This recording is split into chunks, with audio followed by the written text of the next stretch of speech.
귀한 특창을 해주셔서 감사합니다. 참 제가 5년째인데 5년 만에 처음 들어본 특창 같아요.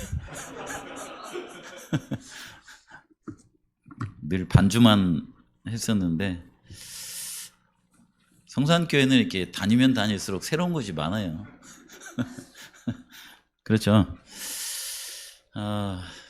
오늘 사실 이제 그 안식일학교 시간에 교과 공부에 있는 내용의 연장선으로 설교 말씀을 준비했었는데 이미 많은 것을 들으시고 이렇게 많은 걸 생각하셔가지고 설교예배 시간에는 오히려 이제 안식일학교 시간하고 설교예배 시간하고 비교하면 제가 좀 딸리는 것 같다는 생각이 들더라고요.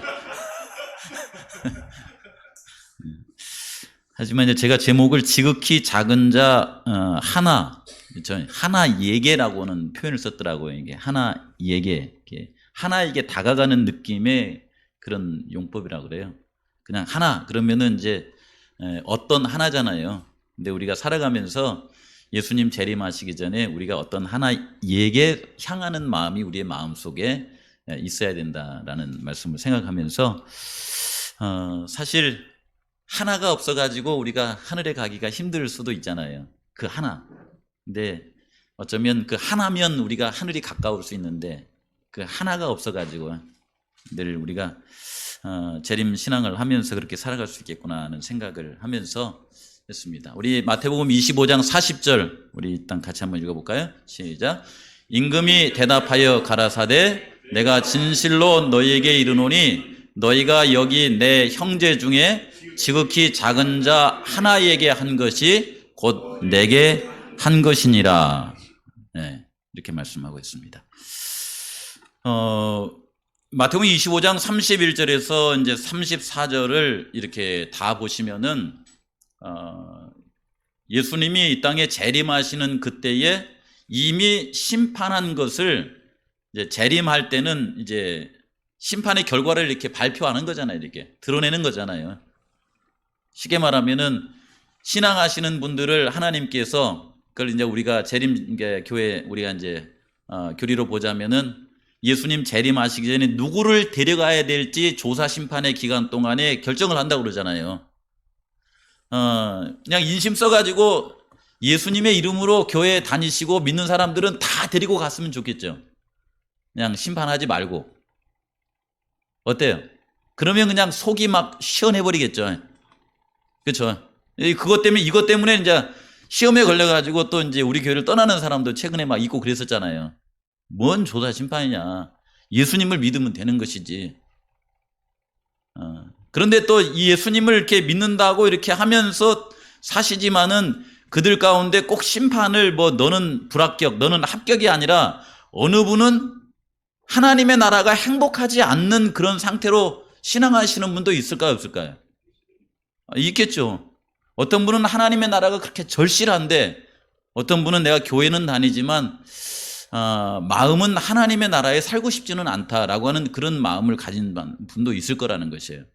만약 그런 사람들이 예수님이 이 땅에 오실 때 하늘에 가게 되면은 그들의 불편함은 몇 년 동안 불편해질까요? 영원히 불편해져요.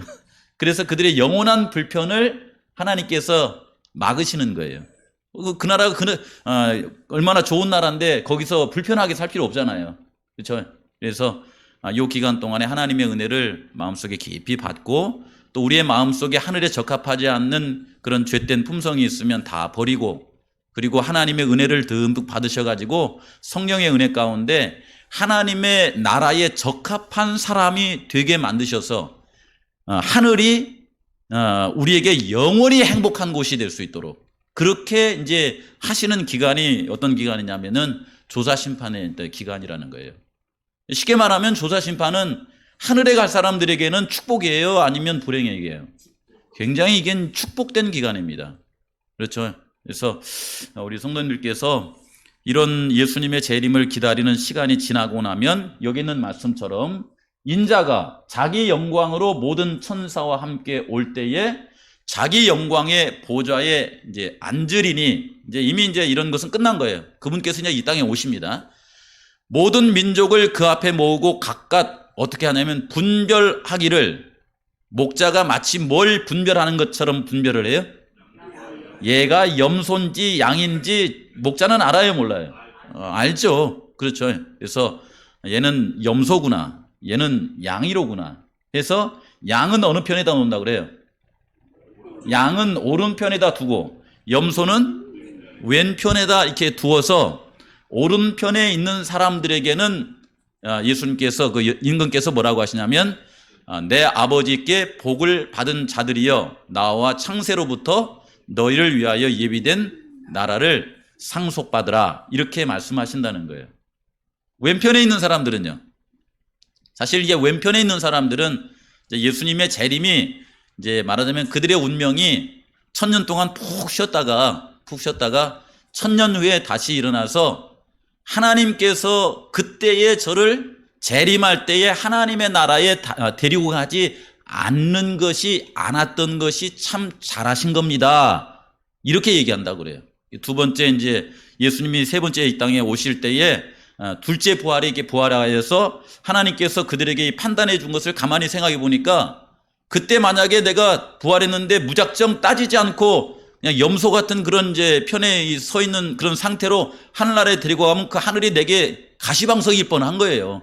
그래서 저를 데리고 가지 않은 것이 하나님의 사랑입니다. 이렇게 하고서는 이제 세 번째 이 땅에 오시면서 우리의 존재가 어떻게 된다고 그래요? 존재가 그냥 영원히 사라지는 거예요.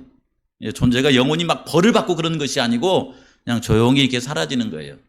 그 사라지는 모습을 보고 하나님의 마음이 어떨까요? 하나님의 마음이 무척 안 좋으시겠죠. 그래서 죽은 사람은 의식이 없기 때문에 느끼지 못하지만은 그 사람을 목숨을 주고라도 영원한 하늘에 살게 하고 싶었던 하나님의 마음은 몹시 마음이 슬프고 아프겠죠. 그런 모습을 보고 우주의 거민들이 이제 영원히 세워진, 영원히 이제 안전하게 세워진 하나님의 나라를 보며 하나님께 영광과 찬송을 돌린다라고 하는 이제 흐름이 그 흐름이에요. 근데 이 마태복음 25장에 있는 말씀은 뒤에 순서에 맞춰 넘겨주세요. 마태복음 25장에 있는 말씀은 마태복음 24장에 이게 연결된 말씀입니다. 연결된 말씀이에요. 그래서 마태복음 24장에는 예루살렘의 멸망과 세상 끝, 다시 말하면 예수님의 재림의 때에 관한 말씀이에요. 그 말씀이. 그리고서 이제 이 마태복음 25장에 열 처녀의 비유와 그다음에 달란트의 비유, 그리고 양과 염소에 대한 비유를 통하여서 예수님의 재림을 어떻게 준비하고 살아갈까에 대한 말씀을 주신 거예요. 뒤에 이렇게 눌러주세요. 이렇게 같이요. 네. 이 그림에 보시면 이렇게 나와 있죠. 이렇게요. 열 처녀의 비유가 나오고, 그 다음에 달란트의 비유가 나오고, 그 다음에 양과 염소를 이렇게 나누는 이 대목이 나와 있어요. 이렇게. 이 사실은 이 말씀은 서로 이렇게 다른 비유 같지만은 연결된 비유입니다. 첫 번째는 이 세 비유가 다 누구를 가리키는 거냐면은 예수님의 재림을 기다리는 그리스도인들에 관한 비유예요. 그러니까 이건 신자와 불신자를 가리는 비유가 아니고 성도들에 관한 얘기를 써놓은 비유의 말씀입니다. 그래서 이 첫 번째는 우리가 하나님의 말씀을 듣고 그 다음에 예수님이 재림한다더라, 또 예수님의 재림할 때가 가까우면은 이런 징조가 일어난다더라, 그 다음에 뭐 계시록 13장, 14장, 15장 하면서 뭐 그때가 되면은 뭐 이렇게 이런 일들이 일어난다라고 하는 걸 다 아는 사람들이에요. 근데 그런 아는 사람들이 똑같이 등은 가지고 있는데 한 부류는 등에 이렇게 불이 이렇게 타오르는데 그 불이 곧 꺼지면은 계속해서 살을 수 없는 상태, 쉽게 말하면 기름을 덜 가진 상태예요. 준비하지 않은 상태입니다. 그래서 슬기로운 처녀들은 이제 기름을 많이 준비해서 이렇게 등에 이렇게 불이 꺼져가면 기름을 부어가지고 그 불이 계속 이렇게 탈 수 있는 상태의 비유를 말하는 것입니다. 그래서 예수님 재림하실 때 보시면은 슬기로운 다섯 처녀는 밤중에 예수님께서 신랑이로다 이렇게 할 때에 이 등을 이렇게 밝게 비추어서 예수님이 오실 때 함께 혼인잔치에 들어가는 그 얘기를 얘기하고 있고, 중간에 있는 말씀은 뭐냐면 하나님께서 우리가 살아가면서 우리 윤평실 집사님 얘기를 들어보니까 달란트 안 준 사람 있는 것 같아요, 없는 것 같아요? 제가 부끄럽더라고요. 왜냐면은 저는 이렇게 손이 큰데 뜨개질을 못해요. 이렇게 큰데 그 의상실을 할 만한 게 요걸 못하거든요. 요 악기도 잘못 돌아가지고 자꾸 삑사리를 낳고 이게 연습을, 그러니까 저런 그 신체의 상태를 가지고서 이 남의 옷을 해서 입힌다는 거 저는 오늘 처음 알았어요. 제가 침례복을 그냥 안수받은 지 25년이 넘게 있으니까 25년 동안 저 옷을 입으면서 그 옷이 저 손으로 만들어졌다는 걸 오늘 처음 안 거거든요. 세상에. 그렇죠. 그것도 보니까 이게 굉장히 섬세하게 만들어진 건데.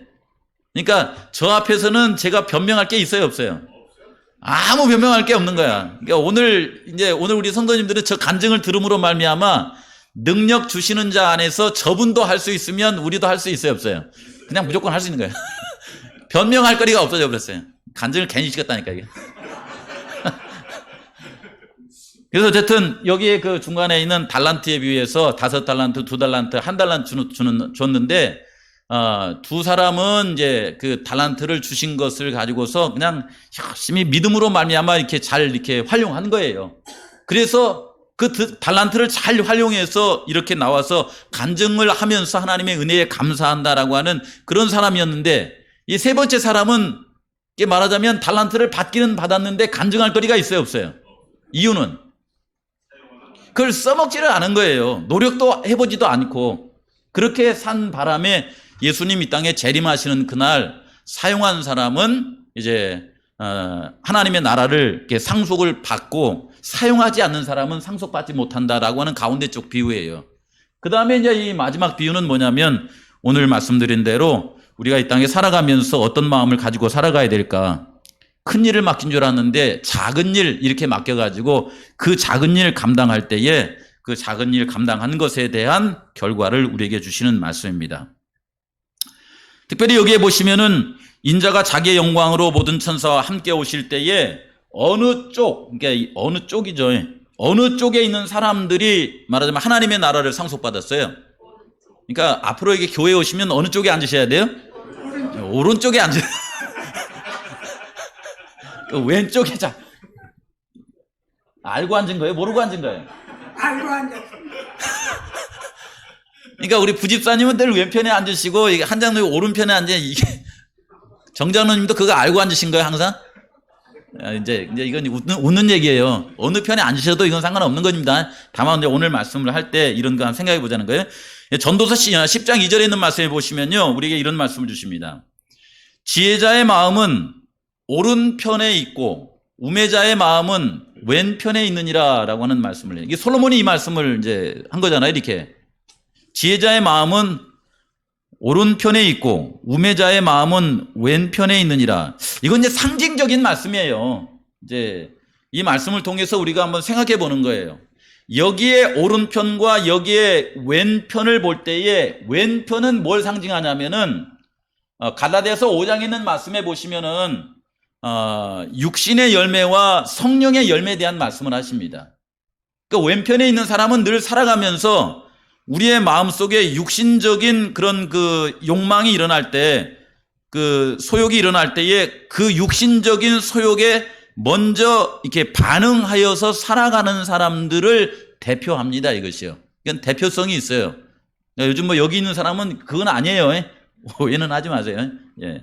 어쨌든 왼편에 이렇게 가진 사람들은 늘 계산적이고 계산을 하되 육신적인 소욕에 의해서 계산을 하여서 그 길을 따라가므로 거기에 열매를 맺는 사람들이 왼편에 있는 사람들이다라고 이렇게 우리 교회 성경구석에 나와 있더라고요, 보니까.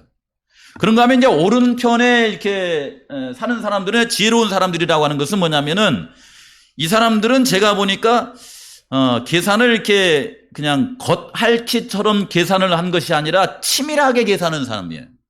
그 계산을 할 때 이 성경을 보는 거예요. 그러니까 일반 법전을 보거나 아니면은 경제학 책을 이렇게 보는 것에서 멈추지 않고 그걸 본 다음에 성경을 봐요.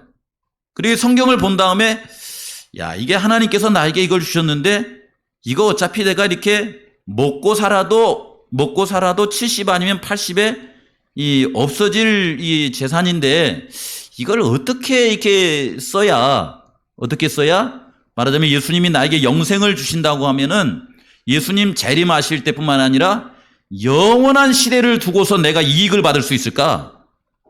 이게 지혜로운 사람이거든요. 그래서 성경을 딱 보고서는 성령님, 하나님, 저에게 맡겨주신 것을 영원히 갖고 살 수 있는 방법을 가르쳐 주십시오 하고서 보니까 사람의 재물이 죽음으로 말미암아 끝난 줄 알았는데 죽음 이후의 삶 가운데도 영향을 미칠 수 있는 그런 방법이 있는 거예요.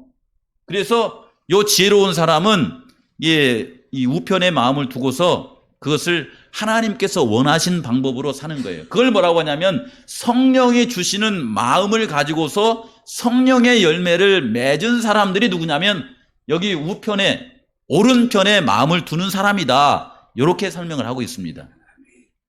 뭔 얘기인지 아시겠죠? 이게 근거 없는 말이 아니에요. 보니까 이게 이제 사람의 심장이거든요. 여기 심장인데 여기 가운데를 이렇게 두고서 심장은 어느 편에 있습니까? 심장은 어느 편에 있어요? 제가 이걸 인터넷을 통해서 봤거든요. 저걸 보면 꼭 좌편으로 이렇게 치우쳐져 있는 것 같은데 좌편으로 치우쳐져 있는 것처럼 보이지만 심장은 가운데 있답니다. 가운데 있어요. 네? 근데 이제 여기 심장이 이렇게 활동을 한 다음에 피를 이렇게 잘 뿜어낼 때 뿜은 것은 저 가운데서 약간 이제 우측으로 이렇게 뻗어져 있거든요. 근데 우측으로 잘 뿜어내기 위해서 좌측에 약간 치우쳐져 있는 것 같아. 그건 이제 자세하게 생각하지 말고요. 다만 이 그림을 통해서 제가 가만히 생각해 봤어요. 이거 쓸데없는 생각입니다. 근데 한번 생각은 해보셔요.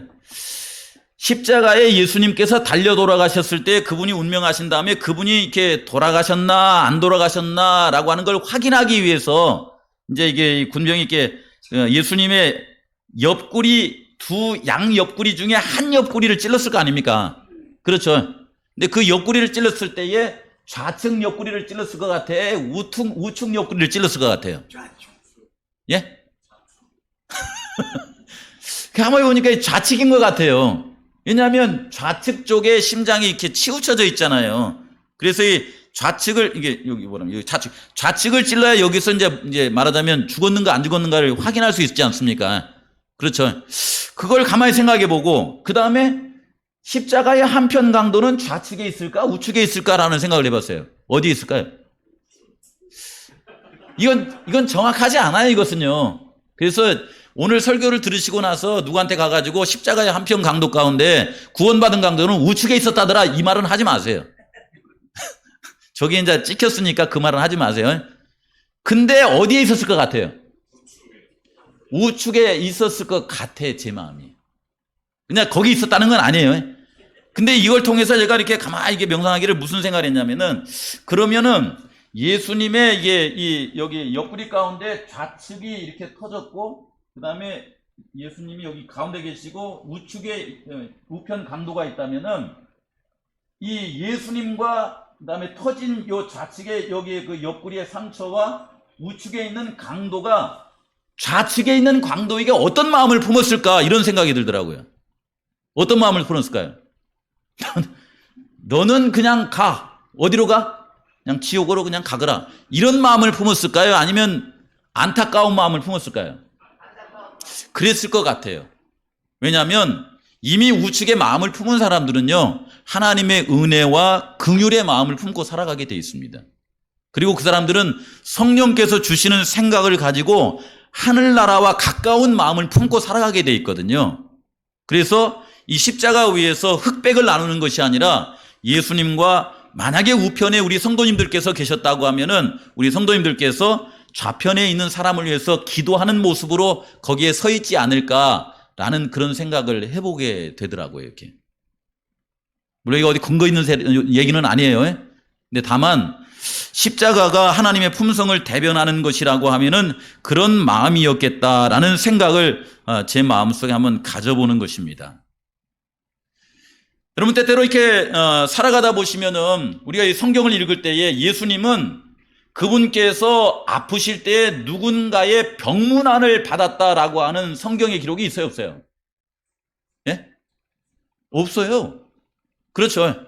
그 다음에 예수님이 뭐 옷을 못 입고 살아가지고 누구한테 옷 얻어 입어본 적 있어요? 그것도 없습니다. 그렇죠. 그 다음에 예수님이 어디 이렇게 잡혀갔을 때에 누구한테 이렇게 뭐 이렇게 교도소 이렇게 면회가는 것처럼 그렇게 면회 받아본 적 있어요? 없어요? 예수님이. 침례 요한도 안 찾아가신 분이에요.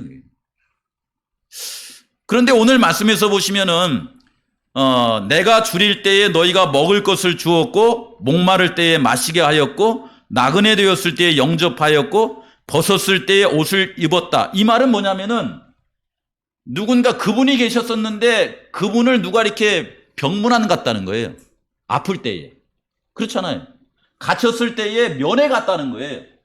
벗었는데 보니까 옷을 갖다 준 사람을 이 예수님께서 얘기하면서 네가 나에게 그렇게 했다라고 하는 내용이 액면 그대로의 내용이거든요. 근데 이 말씀을 처음 해볼 때는 예수님은 3년 반 동안 그런 대접을 받아본 적이 없었는데 어떻게 저렇게 썼을까라는 그런 생각을 한번 했어요. 또 그러면서 누가복음 4장 18절부터 있는 말씀에 보면은 예수님께서 이 땅에 오실 때에 그분은 그런 대접을 받기 위해서 온 것이 아니라 성령께서 예수님께 임하실 때에 주의 영이 나에게 임하셨으니 그것은 가난한 자들에게 복음을 전하게 하시려고 하나님께서 예수님에게 성령의 기름을 부으셨다라고 이렇게 말씀하시고, 그리고 예수님을 보내셔서 예수님으로 하여금 포로로 붙잡힌 자들에게 자유를 선포하게 하셨고, 앞을 못 보는 이들에게 눈을 뜨게 하셨고, 억눌린 사람들을 다 풀어주게 하셨고, 주의 은혜 베푸실 때를 사람들에게 널리 전하면서 예수님을 마음속에 받아들이고 살아가면 예수님처럼 은혜를 베푸는 것을 늘 얘기해 주셨는데, 갑자기 예수님 재림하실 때 뭐라고 하냐면 그분께서 받은 얘기를 하는 거예요. 받은 얘기를. 그래서 이 말씀이 무슨 얘기일까 하면서 좀 이런 장난기가 이렇게 돋더라고요. 만약에 이것이 사실이면 오늘 우리 성도님들이 참고하셨다가 혹시라도 우리 주변에 암행어사처럼 예수님이 오신 분들을 잘 구별하시기 바랍니다. 이게 사실이면. 그러니까 아무나 퍼다 주고 살면은 우리도 잘 살아요, 못 살아요? 우리도 못 살잖아요. 그러니까 아무나 퍼주지 말고 100사람 가운데서 그 가운데 암행의사처럼 온 예수님이 누군가라고 하는 걸 잘 분별하셔야 돼요. 그러셔가지고 요 사람이구나. 그러면 그 사람한테 잘해주세요. 아무나 잘해주지 마시고. 왜요? 언젠가는 그분이 뭐라고 하는 거예요? 100사람 중에 내가 암행의사였는데 내가 바로 예수님이었다. 네가 나한테 이렇게 잘해줘서 고마웠다 해가지고 우리한테 하나님의 나라를 상속해 주실 거 아니에요. 제가 이런 생각을 하고 살아요, 이렇게. 근데 예수님께서 우리에게 어사처럼 암행 예수님으로 오실까요, 안 오실까요? 그렇게 안 오실 것 같아요. 그러면 어떻게 해야 돼요? 그렇게 안 오실 것 같으면은 이 땅에 비해서 이게 하늘이 우리에게 엄청나게 축복되는 것이라고 생각하면은 가리지 마세요. 가렸다가는 하나님의 나라를 상속을 못 받을 수가 있잖아요. 또 그러면서 어떤 생각도 이렇게 한번 해보게 되냐면은 예수님께서 우리에게 말씀하시기를 너희 형제 중에 지극히 작은 자에게 한 것이 곧 내게 한 것이다 라고 하는 말씀을 가만히 생각하면서 이 땅에 살아가면서 대접 가장 많이 받고 살아간 사람이 누굴까요? 아니, 요 작은 자야. 이 작은 사람이죠. 작은 자 하나에, 그러니까 내가 이게 베푸는 입장이 아니라 내가 작은 자 하나의 입장에서 이렇게 처해 살면은 대접을 많이 받고 살 수 있어요, 없어요? 많이 받고 살 수 있을 거 아니에요. 먹을 것이 없으면 먹을 것도 갖다 주고, 입을 것이 없으면 입을 것도 갖다 주고, 막 이럴 거 아닙니까? 그렇죠. 그러다가 또 무슨 생각이 났냐면은, 우리 성산교회에서 가장 작은 자는 누굴까? 이런 생각도 들더라고요. 누군 것 같아요? 우리 성산교회에서 가장 작은 자 하나에 해당되는 확률적으로 가장 확률이 높은 사람은 누군 것 같아요? 내가 이 말씀을 묵상을 안 했어야 되는데, 이 말씀을 묵상하고 보니까요, 이 교회에서 가장 많이 받아먹고 사는 사람이 누구예요? 여기 서 있는 저더라고요, 보니까. 그렇잖아요. 그렇잖아요. 제 어디 가면은, 목사님 밥 사드릴까요? 이렇게 밥 사주고, 그 다음에 또 이렇게 기분 좋으면은 어디 목사님 옷 사드릴까요? 옷도 사주고. 만약에 제가 이렇게, 아파가지고 병문안 있으면은, 한 장로님 병문안 갈 때 더 많이 갈 것 같아요? 제가 아플 때 병문안 더 많이 올 것 같아요? 졌어요. 제가 제일 많이, 그러고 보니까 가장 작은 사람이 누가 돼버렸어요? 제가 돼버린 거예요. 그래서 가장 작은 사랑 가장 많이 받고 은혜 많이 받은 사람, 지극히 작은 종, 이 사람이 제가 되는 바람에 괜히 그냥 설교 준비하는데 마음이 괜히 무거워져 버리더라고요. 예.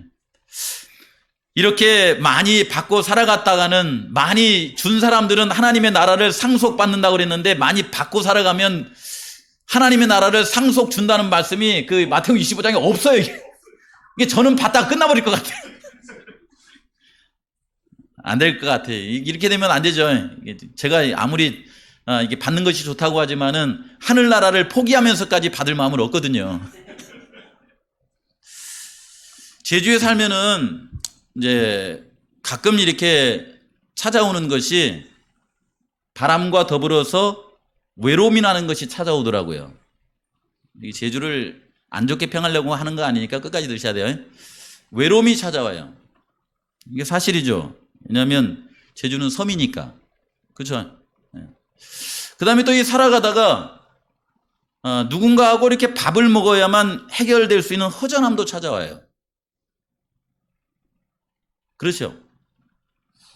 아마 제주에서 이게 나고 자라신 분은 이 마음이 없는지 모르겠습니다. 허전함도 이렇게 찾아오고. 그래서 이 외로움과 허전함이 꽉 밀려올 때면은 제 스스로 이제 속에다가 그런 얘기를 이렇게 해요. 이건 뭐야 도대체? 육지에 살 때는 이런 게 이렇게 많이 없었는데 왜 이러지? 이런 생각이 들어요, 이렇게. 이 허전함과 그 다음에 외로움. 지난 월요일입니다. 월요일 날, 이 허전함과 외로움은 그리움이라고 하는 단어와 이렇게 좀 친구인 것 같아요. 그래서 왠지 누가 그립더라고요. 그래서 잘 아는 친구한테 전화를 했습니다. 전화를 해서 잘 있냐고 그랬더니 병원에 있대요.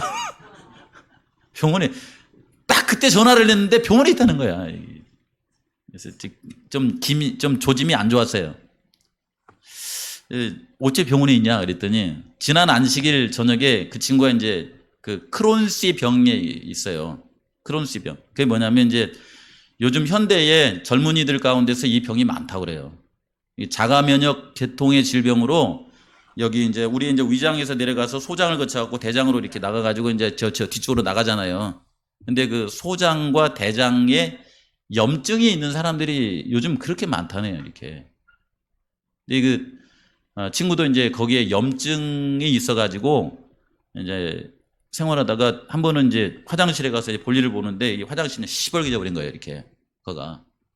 그래가지고 병원에 가서 이게 진단을 받아봤더니, 예, 지금 이 시대의 시대성 질병임과 동시에 유전성이 있는 크론씨 병이라고 하는 진단을 받은 거예요. 그래서 이제 몸 관리를 계속 이제 열심히 잘해가지고 거의 이제 뭐 이렇게 정상처럼 이렇게 하고 뭐 하루에 50km도 걷고 이렇게 했었는데, 갑자기 또 이렇게 몸이 안 좋아가지고 이제 화장실에 가서 이렇게 하는데, 그냥 자기도 모르게 이제 화장실 그 변기가 이렇게 가득 찰 만큼, 저절로 이렇게 물이 내려갈 만큼의 그냥 이게 피가 쏟아져 버린 거예요. 그래서 이제 거기서 나오다가 이렇게 거의 쓰러지다시피 해가지고 이제 와이프하고 같이 서울 아산병원에 가가지고, 서울 아산병원만 그걸 케어할 수 있더만요. 다른 데서는 못 한대요, 그걸. 하필이면 지난 안식일 저녁에 그 일이 벌어졌는데 월요일 날 제가 전화를 한 거예요. 왠지 그리워가지고. 그래가지고 전화를 이렇게 해가지고 이제 한참 얘기를 하다가 이제 자기가 어떻게 아프다 이렇게 과정을 얘기하고 이제 전화를 끊는데, 참 마음이 아프더라고요. 이게 가깝게 지내는 그 친구인데 그런 상태에 있다니까. 그래서 야 이거 진짜 잘못했다가는 머지않아 이렇게 부조금을 낼 수도 있는 상황이 벌어질 수도 있겠다는 생각이 언뜻 스쳐가 가지고 죽은 다음에 찾아가면 그 친구가 모르잖아요. 그래가지고 그냥 살아있을 때 그냥 부조금이 아니라 그냥 위로금을 좀 넣어줘야 되겠다 이렇게 생각을 했어요. 하다가 이제 돈을 넣어주려니까 통장 번호를 알아야 되잖아요. 이게 그게 잘 못하겠더라고요. 그러다가 네 필요한 게 뭐냐 그랬더니 저기 우리 장백석 우리 형제님이 먹고 있는 복분곡식 있잖아요. 이 복분곡식이 이제 효과가 뭐냐면 그게 염증성 있는 그 신체에 좋은 식품이거든요. 그게 이제 볶아진 그 곡식이기 때문에. 그래서 내가 이제 너 그 복분곡식을 좀 먹어봐라 했더니 이미 먹고 있대요. 예전에 먹고 있었는데 좀 몸이 간절해져가지고 안 먹는다고 이렇게 하더라고요. 그래서 그럼 내가 그걸 좀 보내주겠다 하고 그 다음에 제주도 사니까 그것은 이제 그 택배로 이렇게 보내고 제주도 살면 뭘 보내주면 좋겠어요? 한라봉을 좀 보내주면 좋을 거 아니에요. 그래서 또 한라봉 생각이 나가지고 가만히 생각해 보니까 우리 강자노님이 그 김충성 우리 이제 형제가 여기 지금 투병을 하고 있는데 그 집이 또 한라봉을 이렇게 한다고 그래가지고 우리 홍보동 장로님하고 물어물어 이제 거기를 갔어요. 거기 가가지고 과수원을 이렇게 하는데 40평 집에다가 600평 이렇게 과수원을 갖고 가지고 난산에 제법 잘 사시더라고요. 이렇게. 근데 그 이제 그 사모님이 이제 그 한라봉 밭에 가서 막 이렇게 따고 있더라고요. 그래서 그걸 맛이 없으면은 내가 한 박스만 사야지 그랬거든요. 맛이 없으면은 그 친구한테만 보내주고 끝내야지. 이건 제주에 오니까 자꾸 이렇게 오지랖이 이 병이 돋아가지고 제가 굉장히 힘들거든요. 그래서 한 박스만 해야지 해가지고서는 이제 김충성 시간에 나와가지고 한번 먹어보시라고 해서 이제 먹어봤어요. 그랬더니 아니 이게 노지인데 왜 이렇게 맛있어요 이게? 해가지고 이제 이게 따가지고 따는 중에 이렇게 친구 것만 보내려고 얼른 나와버려야 되는데 거기서 이제 갑자기 이게 그게 맛있고 그다음에 그 주인이 괜찮으니까 이제 머릿속에 복잡해진 거예요. 이렇게 이게 맛있는 걸 친구한테만 보내주는 걸로 마치는 것이 어디 보내주고 싶어요? 이제 또 아버지가 생각이 나는 거예요. 그러니까 또 아버지만 생각하고 끝냈어야 되는데 아버지 생각하니까 또 누가 생각이 나요? 장모님이 생각이 나는 거예요. 장모님 생각하고 끝내야 되는데 또 거기서 누가 생각이 나요? 동생이 생각이 나는 거예요. 이래 갖고 망한 거야 이제. 그래가지고 이제 거기 저기 이렇게 해가지고서는 한 4-5박스 이렇게 할 수 있는 양을 이렇게 가지고 나오면서 어쨌든 와가지고 이제 이 박스에 해가지고서는 저기 그 화물 해가지고서는 그 여기 주소 있잖아요. 이걸 해가지고서는 박스 위에다가 이렇게 딱지를 딱 붙여갖고 돌아오잖아요. 혹시 그 딱지를 붙이고 돌아오는 마음이 저하고 우리 성도님들하고 이렇게 똑같을지 모르겠어요. 이게 왜 이상해? 제주 와서 이게 든 병이거든요, 이게. 거기 가가지고 오지랖병이 돋아가지고 박스를 만들어가지고서는 거기 화물 붙이는 곳에 가가지고서는 주소 다 적고 이름 더 적고 전화번호 적고 딱지를 딱 붙이고 돌아서는 속마음에 어떤 마음이냐면 이번에도 당했다. 이런 생각이 드는데 자꾸 이 안면 근육이 이렇게 자꾸 움직여요. 이렇게. 그런 거 아시죠? 이게 이번에도 당했다. 해가지고 또 이제 한 며칠 고생하겠구나. 하는데 안면 근육이 자꾸 이렇게 올라가. 이렇게. 입꼬리가 이쪽으로 올라가면서 엔돌핀이 자꾸 나오는 거야, 얘가. 돈은 썼는데 엔돌핀이 나오는 거예요. 그러면서 제 마음속에 외로움이나 그 다음에 그리움이나 이 허전함이 나도 모르게 이렇게 치료가 되는 그런 경험을 자꾸만 하는 거예요. 요거 저만 그럽니까? 아니면 우리 성도님들도 그렇습니까? 제가 왜 이 얘기를 하냐면요. 제가 제주도에 오기 전에 평생 동안 붙였던 택배보다 성산교에 와가지고 보낸 택배가 몇 배가 많다니까요. 우리 성도님들도 그러죠? 그래서 제가 그런 경험들을 이렇게 하면서 제주를 이렇게 다시 생각했어요. 다시. 그리고 제주 역사를 한번 살펴봤습니다. 이 제주가 왜 이런 동네가 돼버렸나? 원래 제주는 가난한 작은 이게 말하자면 이렇게 못 살고 힘든 동네예요? 잘 사는 동네예요? 이 못 살고 힘드는 동네 사람들이 왜 자꾸 이렇게 오지랖병에 걸려가지고서는 왜 이 육지 쪽으로 뭔가를 이렇게 보내줘야 마음이 편하게 사십니까, 이게? 저만 그런 것이 아니라 내가 말씀을 드려요. 저 홍보수장도 엄청 보내더만 아주. 강장로님도 엄청 보내죠? 안 보내긴 뭐. 제가 다 알아요, 제가. 제가 이제 우리 성도님들은 잘 몰라요. 그냥 모르게 다 붙여버리니까. 저기 서귀포교회 갔더니 그 김학심 집사님이라는 분이 있어요. 그분이 가을이 되면 이게 귤박스를 보냈는데 어떻게 보내냐면은 교회 그 사업 계획서를 보고서 역대 목사님들 서귀포교회를 지나간 모든 목사님들의 이름을 다 적어요. 한 사람도 빼지 않고 다 적어. 그리고 그분들한테 전부 다 이게 귤박스를 보내는 거예요. 나는 이렇게 하는 사람은 제주도에 와가지고 처음 봤어요. 아니 그냥 가면 가는 거지 누구한테 잘해주면 돼요? 예? 쉽게 말하면 이게 성산교회 우리 성도님들은 누구한테 잘해주면 되는 거예요? 저한테 잘해주면 되지. 왜 간 목사님들한테 그렇게 퍼주냐고요. 영양가 없게. 근데 이상하게 제주에 계신 분들은 그 일을 하고 사시는 분들이 꽤 많더라고요. 그 다음에 친척들의 육지에 계신 분들의 친척들이 있으면은 그분들은 나를 생각해가지고 뭐 이렇게 보내주고 막 그러지 않은데 이놈의 밀감철만 되면은 밀감이 노랗게 익으면은 자꾸 막 들썩들썩 하죠. 이걸 누구한테 보내줘 봐 말아봐. 이거 하죠. 자식들한테 이게 보내줘. 자식들한테 당연히 보내겠지. 그러고 사시죠. 이제 가만히 보니까 예전부터 옛날부터 해보면은 제주에 있는 분들은 늘 육지하고 이 거래를 하실 때에 받는 것보다 주는 것이 더 많은 지역인 것 같아요.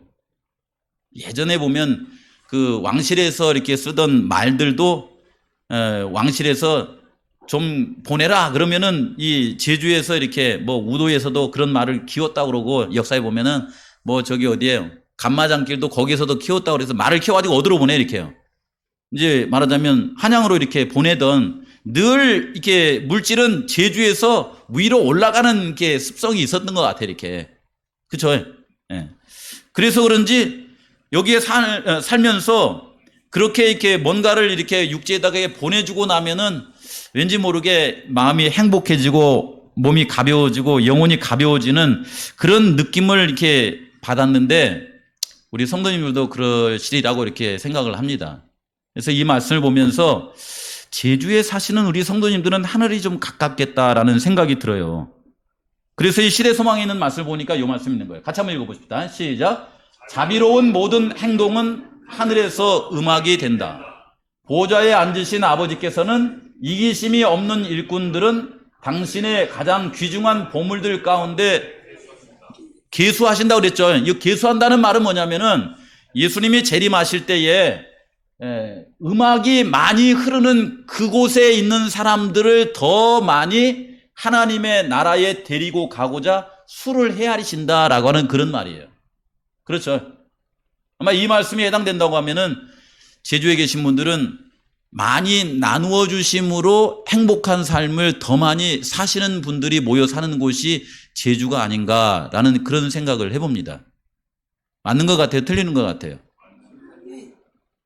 우리 우리 집사님도 한번 계산해 보세요. 육지에서 들어온 게 많은지 아니면 성산에서 퍼주는 게 많은지. 확실하게 퍼주는 게 많아요. 그러면 아마 여기가 하나님께서 은혜를 많이 베푸시는 그런 곳이 아닌가라는 그런 생각을 제 마음속에 해봅니다. 또 예언의 신에 있는 말씀에 보면 이런 말씀이 있어요. 시대소망에 있는 말씀에 641페이지에 사람에 대한 사랑은 하나님의 사랑이 어디로 향하여 표현된다고 그래요? 땅으로. 그 땅 가운데 어떤 사람들이 사는 곳이냐면 작은 자들이 사는 곳. 육지가 작은 곳 같아요? 제주가 작은 곳 같아요? 영적인 법칙으로. 영적인 법칙으로요. 예? 이게 작은 곳은 어디냐면 많이 받아먹고 사는 지역이 작은 곳이에요. 그러면 제주가 더 많이 받아먹어요? 육지가 더 많이 받아먹어요? 제가 보니까 제주에서 더 육지로 많이 가는 것 같아요. 그렇죠. 그러니까 이 하나님의 사랑은 제주에서 육지로 향해 있는 것 같은 그런 느낌의 말씀이에요. 영광의 왕께서는 우리와 하나 되시는 것은 이 사랑을 심어주어 우리로 한 가족의 자녀가 되게 하기 위함이었다라고 우리에게 말씀을 하고 있습니다. 우리와 한 가족이 되기 위해서 하나님의 사랑이 이 지구로 흐르고 지구의 큰 곳에서 작은 곳으로 흐르도록 하나님께서 그분의 삶을 이렇게 그분의 역사를 그렇게 이끌어 가신다라고 하는 말씀을 우리에게 주시고 있습니다. 사실은 오늘 이제 간증을 통해서 가만히 들으면서 우리 윤 집사님께서 보니까 처음에 이제 사고를 당할 때는 정말 이렇게 가난한 그런 마음으로 사셨지만은 예수님을 만나고 나서부터 그분의 삶은 이렇게 들어보니까 꽤 큰 사람으로 살았던 것 같아요. 작은 사람으로 살았던 것 같아요. 그렇죠. 예. 왜냐하면 그분의 삶을 통하여서 영혼들에게 복음을 나눠주고 또 이게 장애를 가진 똑같은 입장의 사람들에게 복음을 이렇게 전해주면서 그렇게 돕도록 그렇게 살아가는 모습을 보니까 꽤 영적으로 이렇게 거인이다라고 하는 그런 느낌이 들잖아요. 예. 그런 마음이 들어요. 그래서 우리 성산교회 우리 성도님들도 살아가면서 하나님 저에게 은혜를 많이 베풀어 주셔서 살아가는 동안에 우리 주변에 내가 나누어 줄 수 있는 작은 자를 하나만 갖고 살아가는 것이 아니라 둘, 셋, 더 많이 두면서 살아가는 영적인 거인으로 우리가 살아갈 수 있도록 하나님 축복을 해 주십시오 라고 하는 그런 생각을 제 마음속에 가져보게 되더라고요. 그런 마음을 갖고 사시기 바랍니다. 그래서 여기 또 남겨보시면 이런 말씀이 있어요. 여기요. 여기 이번 게 한 교과를 이렇게 쭉 이렇게 살펴보시는데 시대서만기 641페이지에 오면은 우리의 마음 속에 하늘이 있기 때문에 하나님이 계시기 때문에 우리는 하늘에 뭐한 사람이라고 그래요? 하늘에 적합한 자가 된다. 이건 참 굉장히 시적인 표현이에요. 우리의 마음 속에 하늘이 있기 때문에 우리는 살아가면서 하늘에 적합한 삶을 살아가고 있다. 그리고 예수님이 이 땅에 재림하시는 그날 누구를 데리고 가시냐면은 이 땅에 살면서 하늘에 적합하게 사는 사람들을 데리고 갈 것이다 라고 하는 말씀을 우리가 여기서 생각을 해볼 수가 있습니다. 이제 말씀을 정리하면서요. 우리가 살아가면서 보면은 재림교회는 보니까요. 여기 시대수막 638페이지에 보면은 어떤 부분에 강할까라는 생각을 해봐요. 넘겨보세요. 여기 보시면은 우리 교회는 신학에 강해요? 신앙에 강해요? 재림교회는 신학에 강해요? 신앙에 강해요? 우리 교회는 신학에 강한 교회가 아닌가라는 생각을 해봐요. 그런데 여기 있는 말씀에서는 우리에게 뭐라고 하냐면은 신학이라고 하는 학문을 통해서 우리가 하늘에 가까워지기보다는 그리스도의 원칙을 마음에 품고 있는 사람들, 성령의 감화를 통하여서 신앙적 삶을 살아가는 그런 사람들이 하늘에 가깝게 사는 사람들이다라고 하는 말씀을 해요. 오늘 이제 오후에 기본교리 28 이제 우리가 그 골든벨 대회를 합니다. 제주 중앙교회에서요. 성산 대표로 우리 이제 박승구 우리 선생님이 거기 나가요. 거기 가서 1등하면 신학이 우승한 거예요? 신앙이 우승한 거예요? 예? 신학이에요, 학. 근데 예수님 오실 때 우리를 이렇게 보실 때는 신학도 중요하지만은 신학보다는 뭘 보시는 거예요? 신앙을 보시는 거예요. 신앙적 삶을 보시는 거예요. 이 얘기를 하는 동안에 제 마음속에 자꾸만 생각이 나는 거예요. 그래서 여기 말씀을 보면서 여기 그리스도의 원칙, 이것을 제가 뭘로 생각했냐면은 신앙의 원칙, 이렇게 생각해봐요. 신앙의 원칙. 그 신앙의 원칙에다가 성령 하나님이라고 하는 이스트를 집어넣어가지고 쫙 부풀려서 그것을 이렇게 솥에 넣어가지고 쪄내면 뭐가 나올까요? 예? 쪄내면 뭐가 나와요? 그게 찐빵이 돼서 나오지 않을까? 그리고 그 찐빵이 누구의 입으로 들어가요? 우리 주변에 마음이 허한 삼촌들 입으로 쏙 들어가는 거야. 그래서 이 신학을 생각하면서 요즘 이제 우리 성산교회가 센터도 이렇게 잘 되지만은 우리가 또 이렇게 방충망도 갈아주고 그 다음에 뭐 또 이렇게 칼도 갈아주고 하는데 찐빵 얘기가 자꾸 나와요. 이 찐빵을 어떻게 하면 좋을까? 이 찐빵을 그냥 나오기 전에 이렇게 막아버려야 되는데 이 찐빵을 나오면 골치가 아파요. 왜냐하면 찐빵 그 전에 나온 것이 아니거든요. 항상 우리가 그리스도의 사랑을 나눠줄 때는 그곳에 뭐가 들어가요? 이렇게요. 희생이 들어가요. 헌신이 들어가요. 헌신과 희생이 들어가지 아니하면 그리스도의 사랑은 우리를 넘어가지고 다른 사람들에게 전해지지가 않습니다. 그래서 여기 그리스도의 사랑의 신앙의 원칙에다가 성령 하나님이라고 하는 이스트를 딱 넣어가지고서는 고골기 가마솥에다가 이게 푹 쪄가지고서는 거기서 나온 쪄진 빵을, 쪄진 떡을 가지고 이렇게 나누어 주는 그 일을 우리가 해야 되나? 넘겨보세요. 이번 그 튀르키예 그 지진 가운데서 이 지진 진앙지에서 약 80km 떨어진 예르진이라고 하는 곳은 지진의 피해를 하나도 안 받았대요. 집도 무너진 데가 없고 사망자가 제로예요, 제로. 근데 이 예르진에 왜 이게 여기서 가까운 곳에 이게 사고가 그 피해가 하나도 없었나라고 이렇게 보니까 하나 더 넘겨보세요. 여기 뭐라고 하냐면은 그 시장이 건물을 지을 때에 지진 대비해가지고 원칙을 지켰다는 거예요. 원칙을. 그래가지고 아무리 욕을 얻어먹어도 지진 대비되지 않는 건축물은 허가를 안 했대요. 허가를. 해가지고 이번 지진에 여기가 말하자면 원칙을 지킨 시장의 이 정책 때문에 말하자면 생명을 구한 거예요. 생명을 구한 겁니다. 이 생각을 하면서 또 하나 더 보세요.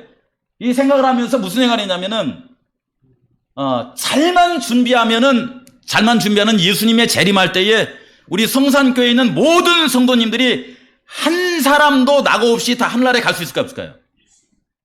있을까요, 없을까요? 이렇게 자신이 없어요, 이렇게. 네? 잘만 준비하면 여기 예르진이라고 하는 도시에 한 사람도 이렇게 피해가 없었던 것처럼 한 사람도 멸망에 이게 이르지 않고 다 구원받을 수 있을까요, 없을까요? 있겠죠.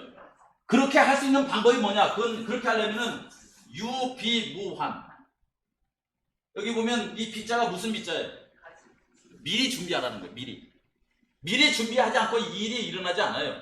그래서 그 시장이 지진 대비해가지고 모든 건축물을 이 지진 대비한 건축물로 모든 건축을 했기 때문에 피해를 보지 않을 수 있었던 것처럼 어떻게 하냐면 유비무환 하자는 거예요.